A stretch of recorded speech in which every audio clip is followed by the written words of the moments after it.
In this animation, we will discuss some of the problems of reducing the carbon footprint. So in previous tutorials, we have mentioned that we should control the levels of greenhouse gases such as carbon dioxide and methane. And this can be done by reducing the carbon footprint. However, there are some problems associated with reducing the carbon footprint.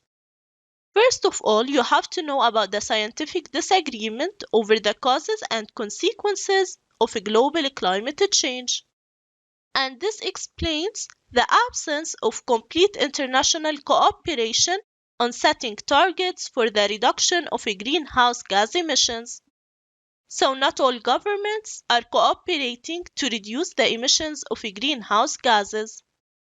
This is because reductions will have cost implications in all manufacturing and transport industries. Moreover, poorer countries weren't included in the negotiations, and this is because they are not the main contributors to greenhouse gas emissions. However, the restrictions will hinder their developing industries.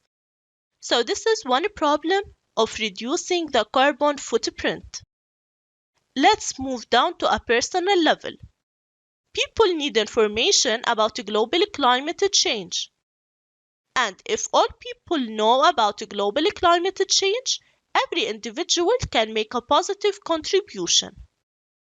So if we raise awareness about global climate change, individuals will start to take small actions that will have a positive contribution.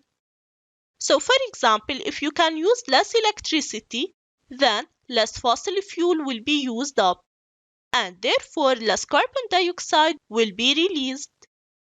So if you use less electricity, less fossil fuels will be used, and thus less carbon dioxide will be released.